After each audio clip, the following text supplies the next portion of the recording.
Welcome to the pre-race press conferences ahead of rounds 10 and 11 of the ABB FIA Formula E World Championship here at the Shanghai International Circuit. We'll be hearing from some of the drivers soon, but first of all, it's our team principals.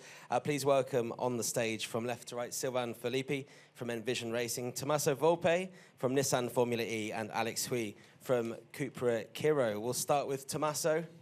You're in a very good place at the moment. You lead all three championships right now. Can you just give us an insight into the feeling within the team at the moment?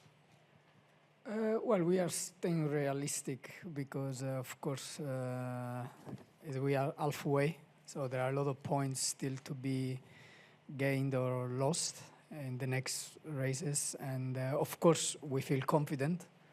And where we are gives us a lot of confidence for the rest of the season, but we don't sleep on this confidence. We know the competition will be ready to take any opportunity to win and to put us back. So we need to stay focused, of course.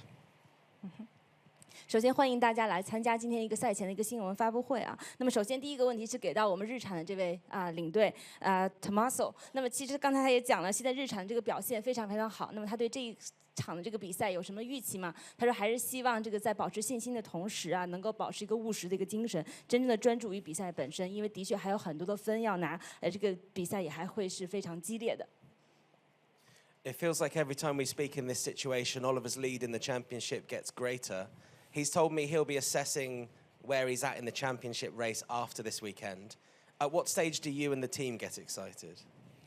Well, the months of May for us, and I guess for many teams, was really the turning point, was considered the turning point of the championship also because we had so many races and also where it is in the calendar. So for sure, after this weekend, we will start having a more strategic approach to races as well, considering that the target is to try to win the 3 championships. and of course, we have to fine-tune the way we approach races with these 3 targets in mind. Thank you, Tommaso. We'll move on to you, Alex. You come into Shanghai on a real high after what happened last time in Tokyo with a podium for Dan Ticktum, the first podium for the team in this present guise. What's the feeling in the team at the moment after that success? Mm-hmm. Obviously, it's a big relief for the first podium of the team for Cupra Kiro, and also, you know, the first one for myself and Dan since we joined Formula E. We were one of the quickest car in the last 2 weekends in Monaco and Tokyo. So finally get our first podium, I think is a very big boost for the confidence of the drivers and also the team. And I would say the energy level is very short turnaround between Tokyo and Shanghai. The energy level of the whole team is really high. I can see a lot of work, a lot of analysis to analyze how could we have done the race better. And I think we got a chance to beat the Nissan car, but they did a better job and to win the race. And so, yeah, I think we will keep trying, and hopefully we will, next time on the podium for us will be another step higher or 2 steps higher. Then if it is in Shanghai this week, that will be great. Mm-hmm. We've heard Dan's frustration a lot in recent years. How important was that podium for him personally, and how have you seen his mood change in the last couple of weeks? I don't think you only heard Dan's frustration in recent weeks, because he always got frustration somewhere.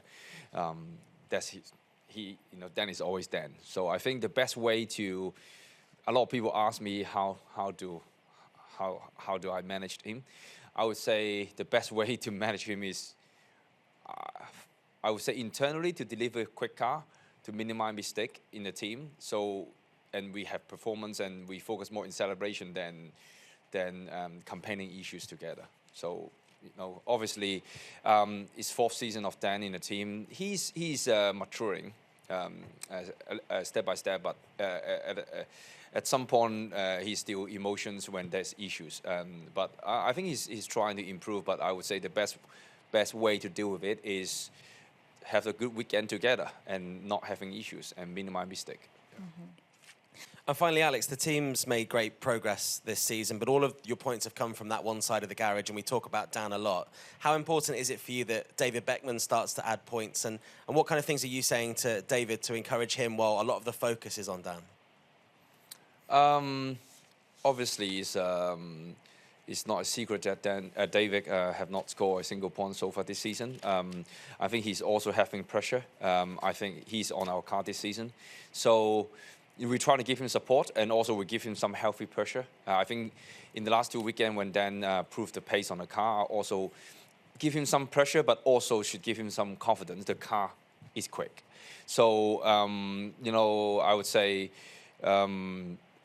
I have a conversation with him last night, and we keep giving him confidence and boost. And I think he needs to be a bit more aggressive. I think sometimes he's a bit too calm, in my opinion. I just say, just go for it. And I think his performance in the second half of the season will improve. And we saw that in Miami, in Jeddah, there's some occasion on the quality he did really well. So it's not like that he don't know how to drive the car. He do, and he can be quick. I just think he's not able to put everything together.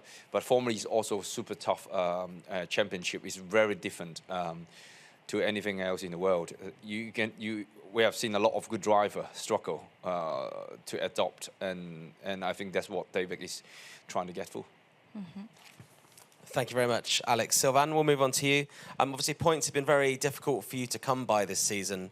What are the kind of struggles that you've come up against that have maybe led to the lesser amount of points than you would have liked at this point in the season? I wish I'd known the answer. We'd do something about it. But no, I think we have this new car from Jaguar, and it's proving quite tricky to operate in the sense that it's really, really dependent on where we are. So obviously in Monaco we won the race. We were fast in Miami and in Mexico, like really fast. And then some other tracks we are really struggling on pace. So yeah, I think we just have some work to do on understanding the car still. It's taking a while, but we need to work very closely with Jaguar and really extract the performance from this car, because it seems, kind of inconsistent from track to track. So, yeah, that's pretty much it. You mentioned, obviously, the success you've had this season, which shows that the car can win a race. It's a very important weekend for the team here in China. What added pressure are you feeling, this being a home race for the team? Envision are being really good, actually. There's no big pressure. Like I'm just busy doing a lot of events, and went to Envision HQ yesterday, which is great. It's fantastic to see all the work they're doing. An incredible company with so much growth around renewable energy, batteries. So fantastic to see what's happening for the company, but also in China for electric mobility. I mean, you just be around Shanghai and there's electric cars everywhere. So it's just really great to be here to see the progress happening. But for us, really, we are focused on the car and just deliver a good weekend. And whether it's here or anywhere else, we want to start scoring some big points. So that's the main focus, and Envision leaves us to it. So. Thank you very much, gentlemen. We've run out of time. Best of luck this weekend, and please stay seated, and the drivers will be on stage shortly. Thank you. 非常感谢，祝大家好运。